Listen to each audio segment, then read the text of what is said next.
Spoken word poetry, that's not all Poetry P is about, but it's so very important to us. And today, there's lots of spoken haiku and senryu on the podcast, written by you, for you. And of course, we have some nomination for the judge's choice for this submission period. A submission full of illusion. I wonder if you're going to agree with the judges.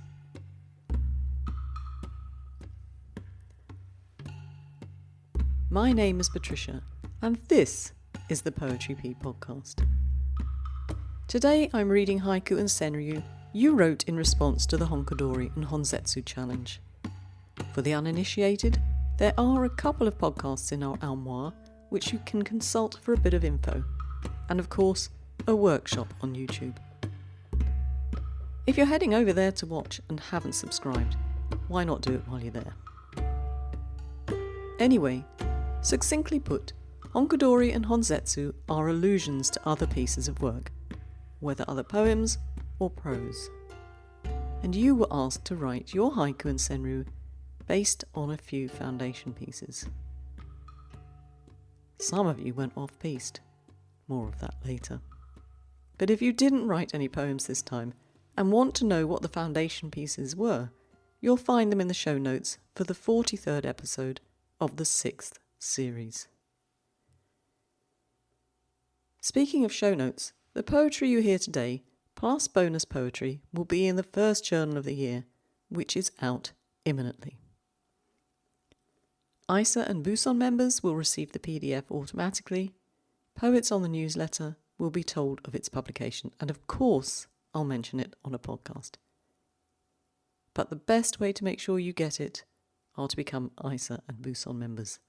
Failing that, sign up for the newsletter so you know when it's out.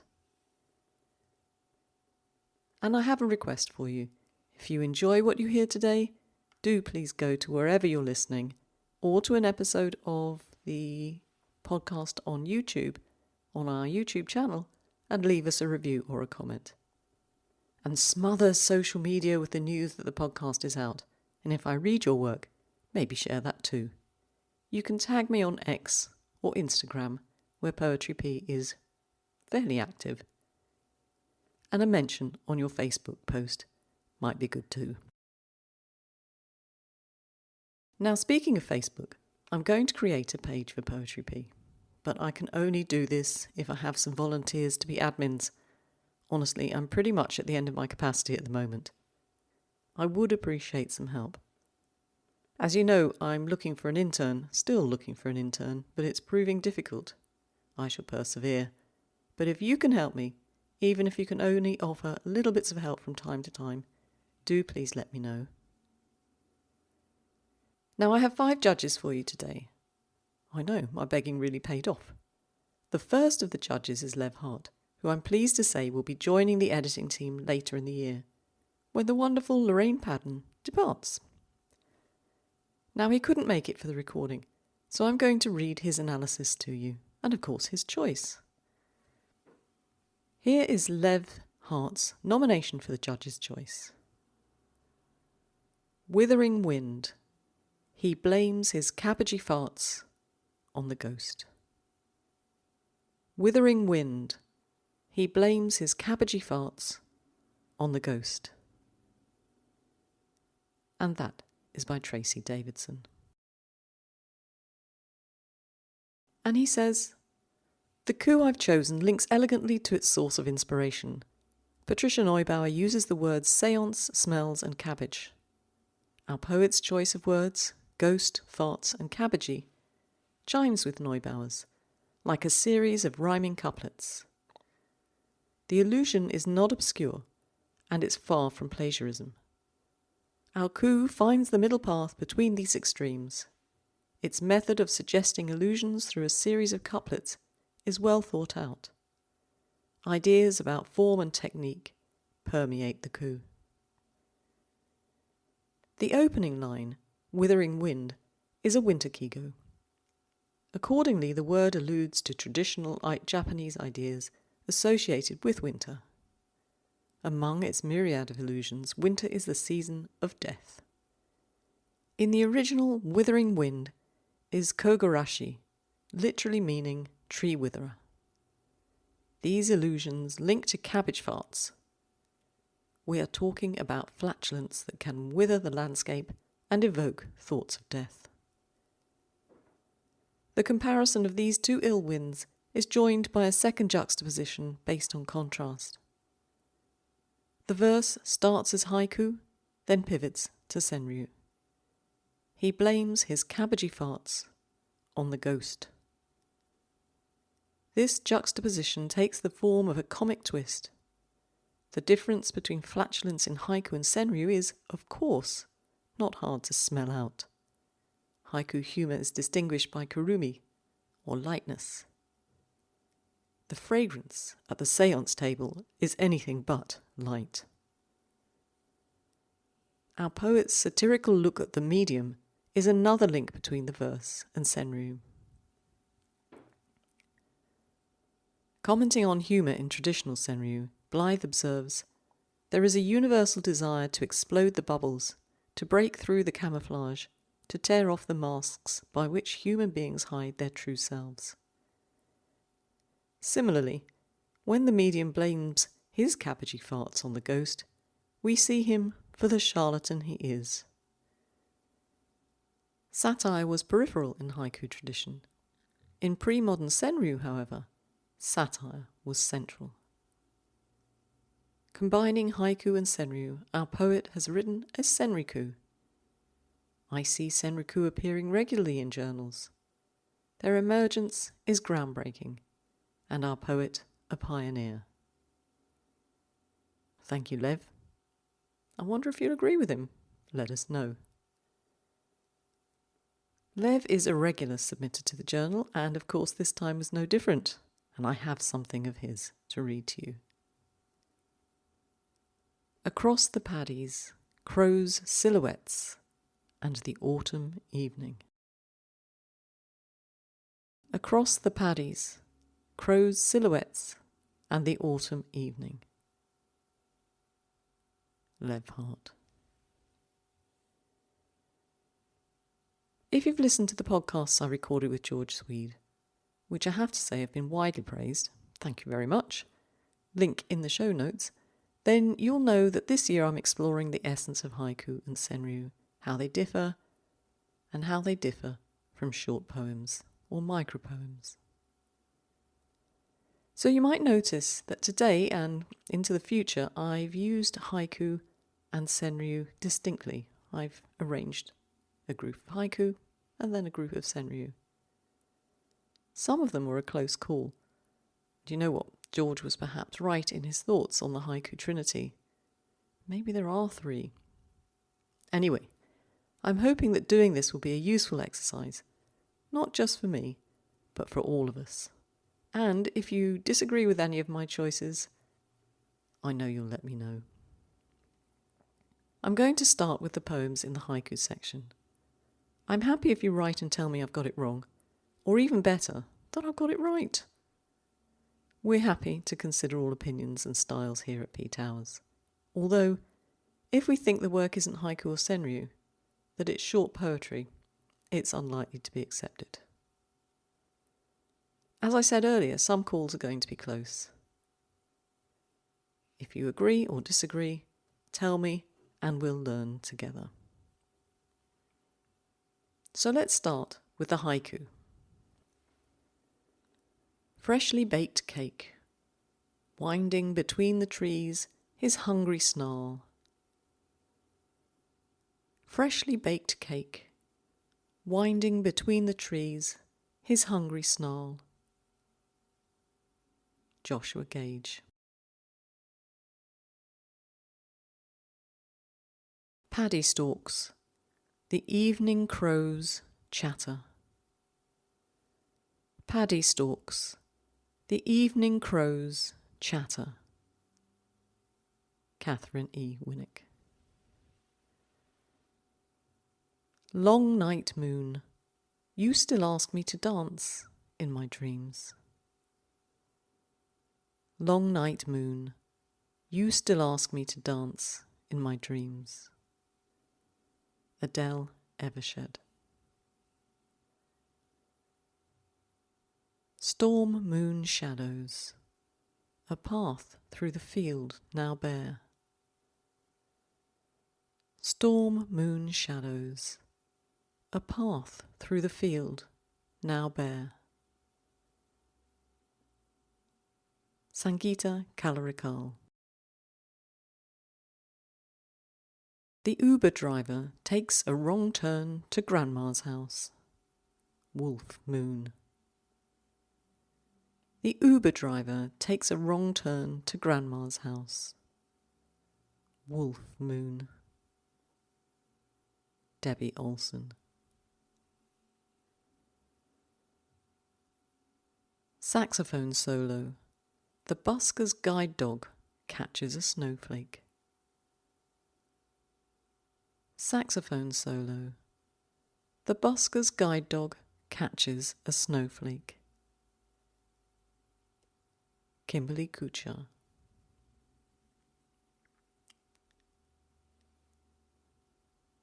Paddy fields. Somewhere a song from our youth. Paddy fields. Somewhere a song from our youth. Mona Bedi. Rainy morning traffic. Could I too float away in an umbrella boat? Rainy morning traffic. Could I too float away in an umbrella boat? Adam Graham.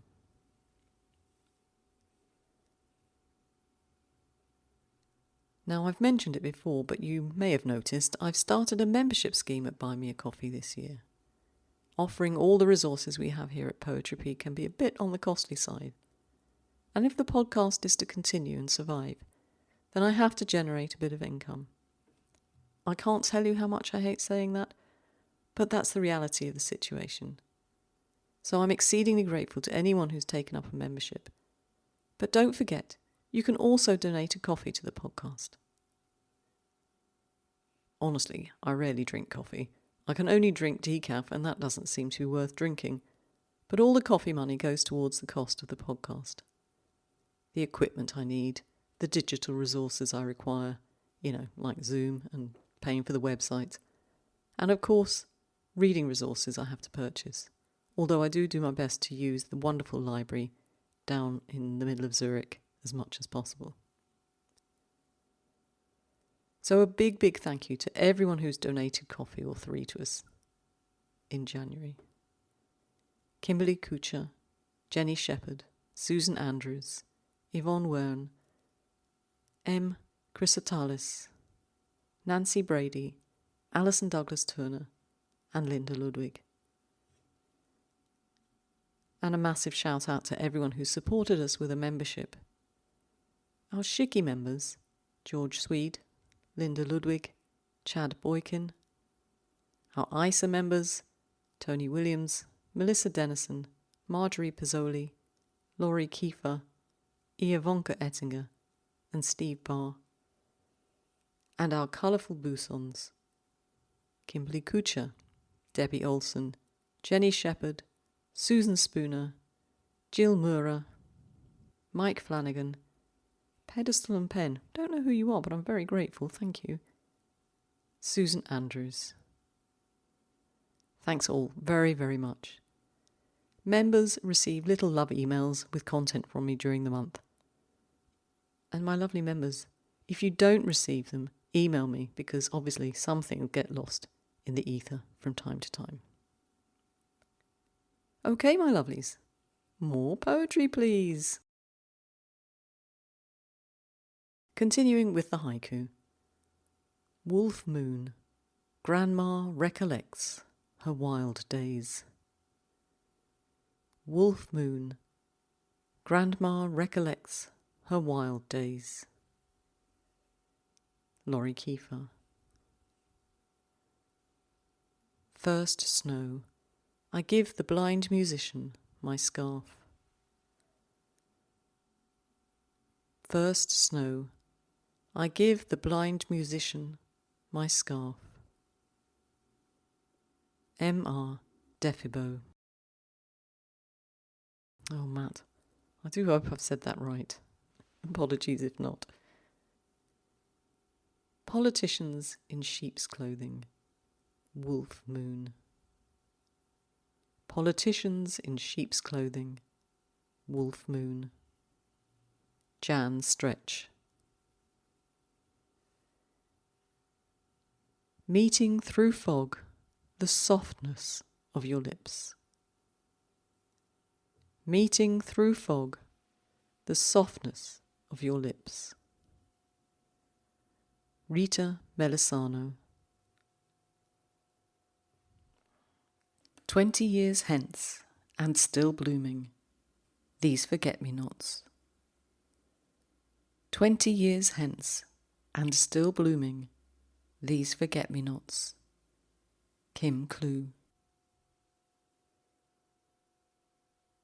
Crocus blossoms. Today is my new favourite day. Crocus blossoms. Today is my new favourite day. Kerry J. Heckman. I sense it's her, the medium's parlour, a faint scent of roses. I sense it's her, the medium's parlour, a faint scent of roses. Shizuki Tsukino. Now let's welcome Marilyn Ashbow, who came through as a community judge quite late in the day, for which I thank you, Marilyn. The crippled beggar sitting under a peepal collects only shade. The crippled beggar sitting under a peepal collects only shade. This is by Rupa Anand. Initially, I was drawn to Rupa Anand's haiku for its euphony and its resonance to and cultural transition from the Nicholas Virgilio haiku, the blind musician, extending an old tin cup, collects a snowflake. The blind musician, extending an old tin cup, collects a snowflake. Returning to Rupa's haiku, I was not familiar with the peepal tree, and so I Googled it and found this. It is said that it was here under a peepal tree that Prince Siddhartha meditated until he attained enlightenment more than 2,500 years ago and became known as the Buddha, the awakened one. I was familiar with the Buddha's story, but only knew the tree as the Bodhi tree, which displays my ignorance, my blindness, if you will. Now that I know how little I know about the cultural references, I must return to line 1, the crippled beggar, for perhaps he or she is known by other names as well, perhaps a bodhisattva, like the Buddha. With this insight, I return to line 3, collects only shade. Aside from a literal translation, what does this mean? Perhaps the pity or repulsion of those walking by is what the bodhisattva is collecting. The layers of meaning in Rupa's haiku are deep and profound. Thank you. Thank you, Marilyn. It certainly is deep and profound. Thank you for choosing that and for talking us through it. How did you get on with the differentiation between the haiku and the senryu in this issue? I really appreciated the differentiation. I was drawn to haiku because I'm a nature lover, and I feel season words or kigo are extremely important, at least to me. In creating haiku, I respect senryu, but I do feel they are very different for me. I'm waiting to see when people read the journal this time whether they're going to agree with some of my choices, because there were some very close calls there, but thank you very much. One last poem in the haiku section of today's podcast, and it's from Craig Kittner, who incidentally will be on the podcast next week, all being well with the internet fairies. Frog leaps ripple the pond. A passing gnome parts the grass. Frog leaps ripple the pond. A passing gnome parts the grass. Craig Kittner. Now Craig's poem leads me nicely into pieces of work that you sent me that were not on the foundation pieces list. Now before you shout at me and say that's not fair, I thought, and hopefully you'll agree when you hear them, that they were pieces too good to miss. But they were not considered for the judge's choice. But if you disagree with me, you know I'll accept the criticism. Fire away. So these are the non-foundation pieces. Drought at the old pond. One stiff frog.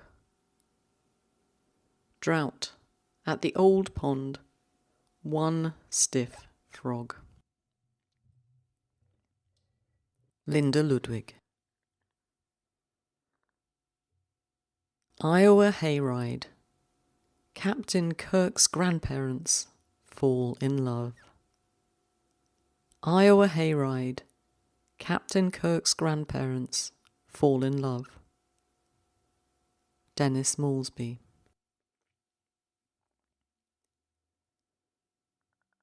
The road less travelled, following her spoken words into a poem.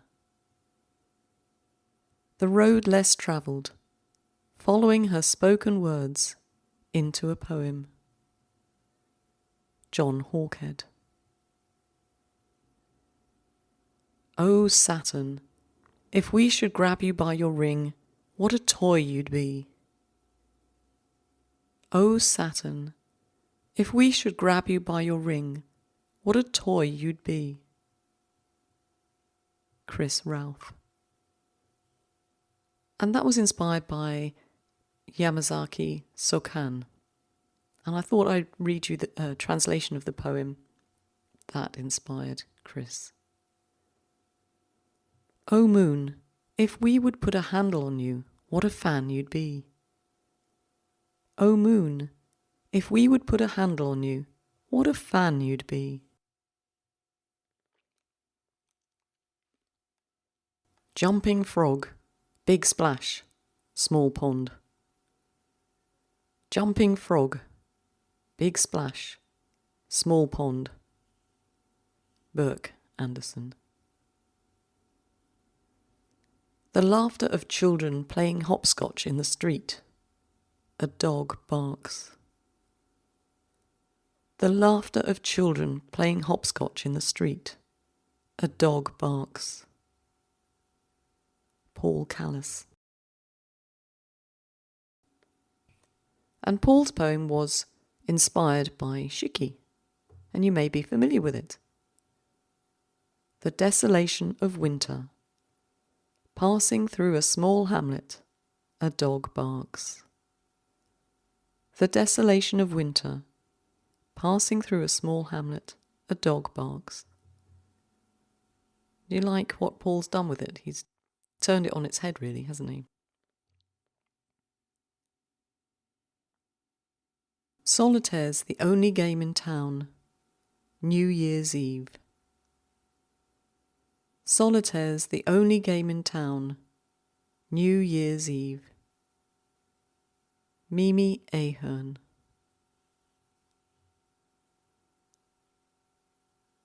Hearing when I'm 64. At 17. At 71. Hearing when I'm 64. At 17. At 71. Richard Tice.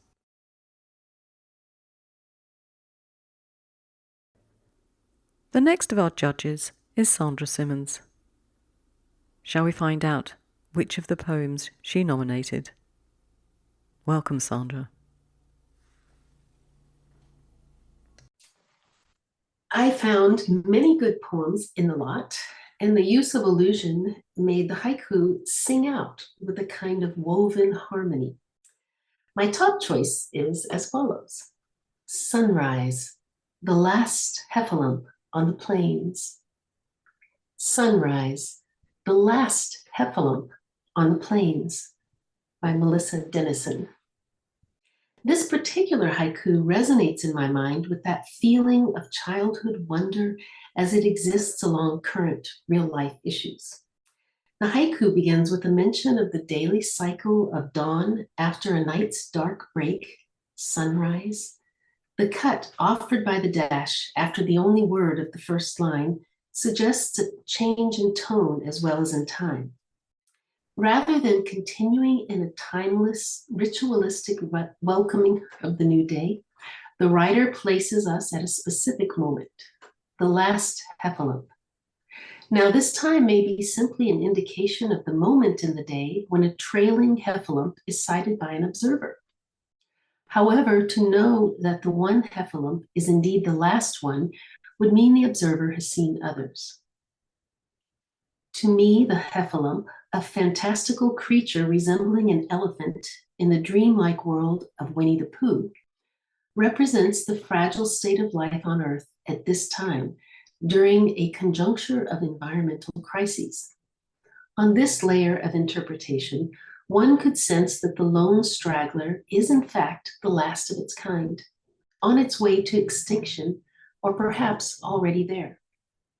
Could the heffalump on the plains even be a mirage or a childhood memory?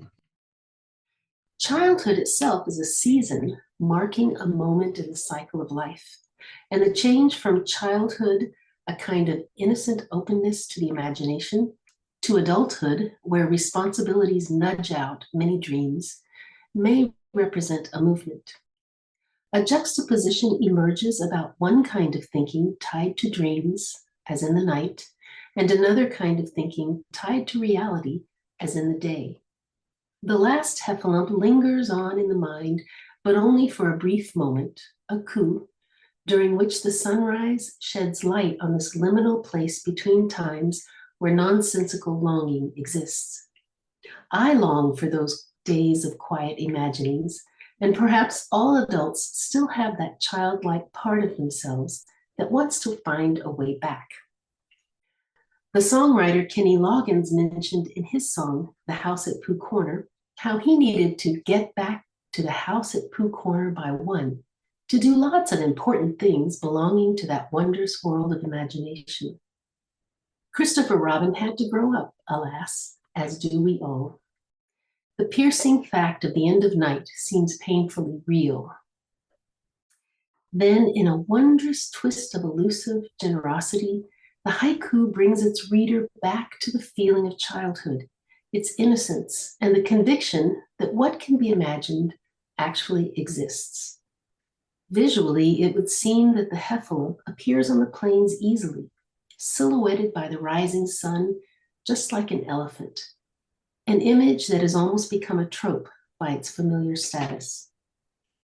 I think the writer of this haiku brings together a nuanced layering of these meanings while retaining the sense of observation and timing of traditional haiku reading. Thank you for having me on your podcast. Thank you very much, Sandra. It was a joy to have you, and I'm so pleased that you read Melissa's poem for us. Thank you very much. And now for the poems that I put into the senryu category. The beggar has an upgrade. Accepts PayPal. The beggar has an upgrade. Accepts PayPal. Mark Brimble. A table full of grey ladies in an uproar, all clad in purple. A table full of grey ladies in an uproar, all clad in purple. Michael Flanagan. Oh, you know what? I saw some great purple loafers the other day and I was so tempted to buy them. Maybe I'll go back and see if they're still there. Don't tell my husband. Sick in bed, visiting old friends in the 100-acre wood. Sick in bed, visiting old friends in the 100-acre wood. Susan Andrews.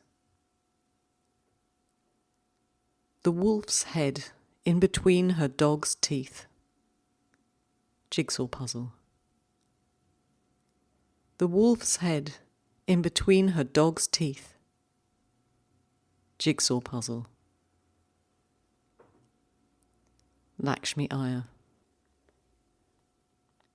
Pension day. The purple cream on her wrinkles. Pension day. The purple cream on her wrinkles. R. Suresh Babu. Lost love, will your clone recognize me today? Lost love, will your clone recognize me today? Minal Sarosh.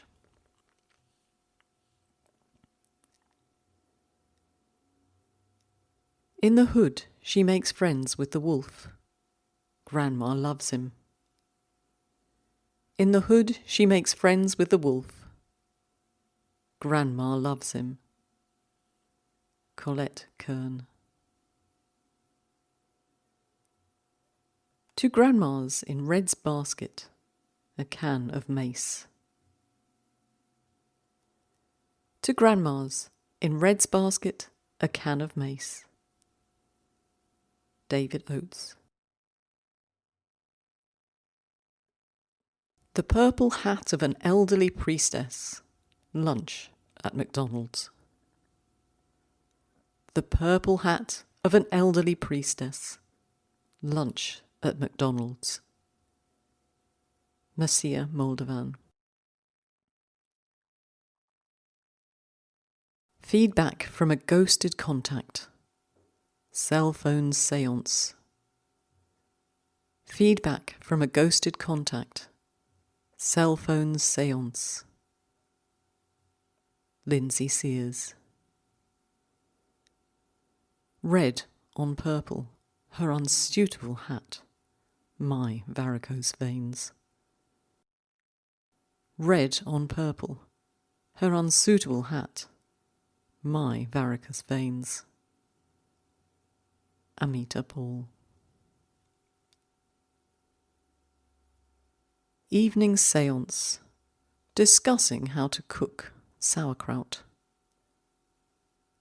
Evening seance, discussing how to cook sauerkraut. Rob McKinnon.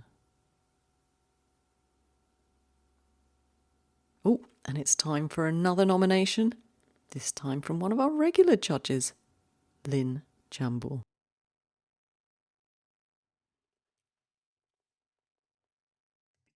Sorting hat, always the last to know. Sorting hat, always the last to know. Ivanka Ettinger. The world of Harry Potter holds that the sorting hat sorts a child based on what traits they possess. The hat is placed on a child's head and assigns him or her to a school based on character, personality, personal attributes, inherent skills, and spirit. The fictional hat, in effect, labels the child and sets them on a predefined path of development. That label is not necessarily positive or negative, but predetermined by the hat's decision. Thus, the sorting hat, while supposedly used as a kindness within a realistic context in the novels, is quick and final. In our children in the real world, labels are supplied all too readily by peers, teachers, and other persons of authority. If a child is labeled unkind or disruptive, a kind of self-fulfilling prophecy can be the result. A quick judgment has major ramifications on that person's future. Regarding the second part of the poem, the phrase, always the last to know. How many times have we said to ourselves or others that we were the last to know something? Usually pejorative or hurtful, often based on others' lies, our own naivety, our lack of self-awareness, or recognition of our own or others' proclivities. The Sorting Hat provides quick judgments about who we are as children, yet real nonfiction lives do not show us or tell us who we are until at least we begin to grow into adulthood. Regarding the language of the poem, the T repetition is short, staccato, and quick. Sorting hat. In the second line, always the last. The S sounds in the second line are flowing, leaving the question of what is the last exactly. And the third line completes the cliche so common to human nature, always the last to know. The juxtaposition or contrast, however you would like to phrase that, of the immediate self-knowledge, supposedly, of the Sorting Hat based on external judgment versus the slow accumulation of self-knowledge through personal experience is quite brilliant, in my opinion. So I chose this poem based on my immediate reaction to the philosophical connotations, the joy of the books, and the pleasure of reading a complex thought in such a concise manner. So I thank the author, E. Ivanka Ettinger. Thanks, Lynn. Ivanka, I think you've hit on something with that senryu. And it got me thinking. For those of you who are Harry Potter fans out there, if you were sitting under the Sorting Hat, which house would you feel like that you'd want to be put into? I'm conflicted. Personally, I feel I deserve Gryffindor. But don't you think that might be a bit boring? Am I possibly a Slytherin? Ooh, something to ponder.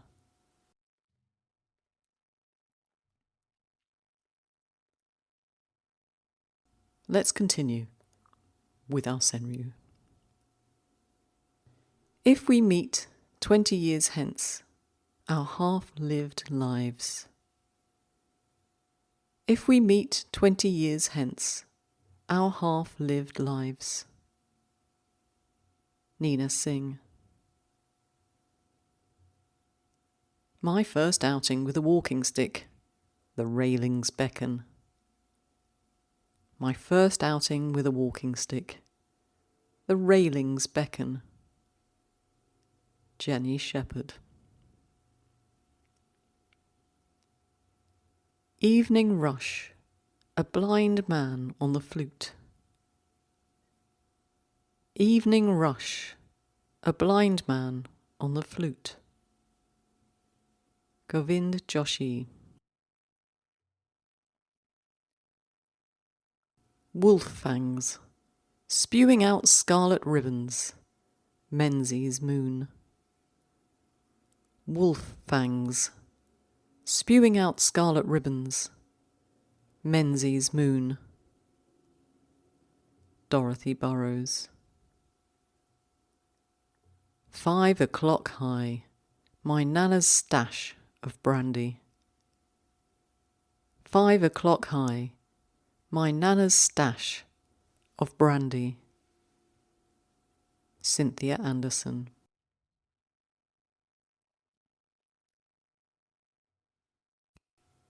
Divorce court.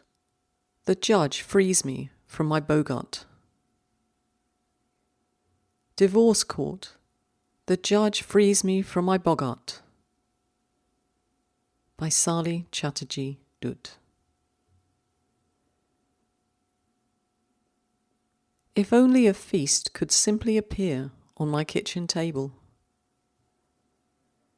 If only a feast could simply appear on my kitchen table. Jennifer Gurney. Quite right, Jennifer. I'm about to make my lunch. If only it would just tumble out of the oven and spill onto my plate.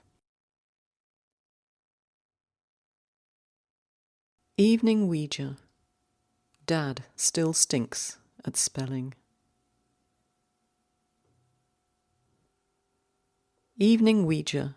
Dad still stinks at spelling. P.H. Fisher. Post-Christmas. Pooh-poohing my potbelly.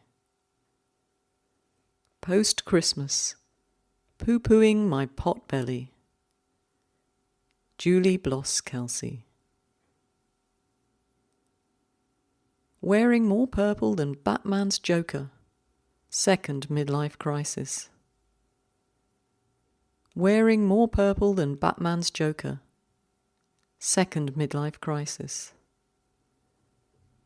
Douglas J. Lanzo.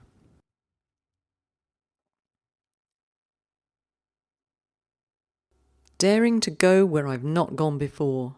The Hogwarts Express. Daring to go where I've not gone before.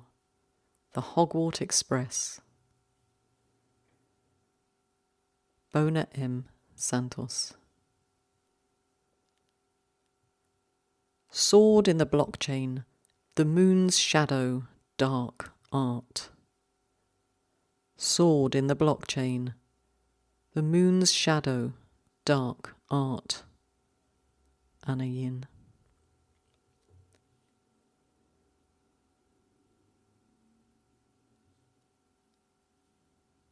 Freeing Granny from the Wolf. Woman's Shelter. Freeing Granny from the Wolf. Woman's Shelter. Susan Birch. Coping. Maybe the wolf was dementia. Coping. Maybe the wolf was dementia. Matt Snyder. Pastor having gone from our table, Grandma comes out of the closet. Pastor having gone from our table, Grandma comes out of the closet. Eric A. Lohman. When we accepted this one, I said to Eric, this very much reminded me of my years at home when I was still at home with my parents. And the priest would arrive, and he'd always arrive when Mum was in the middle of making dinner. And he'd sit down, and we'd give him his whiskey, and we children would disappear to leave our poor mother to make polite conversation with the priest. He was never in any hurry. Dear, oh dear. 20 years on, I will know Earth from the inside. 20 years on, I will know Earth from the inside. Doris Lynch.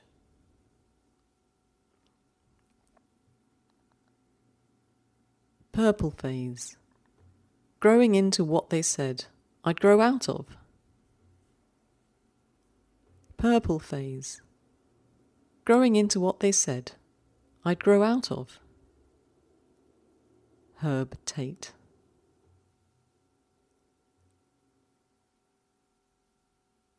And now, one last nomination from Kurt Paulish, who is working up the next Illusion podcast for us. It won't be for some time, but we do try and get ahead of ourselves whenever we can. Shall we find out whose poem he is nominating?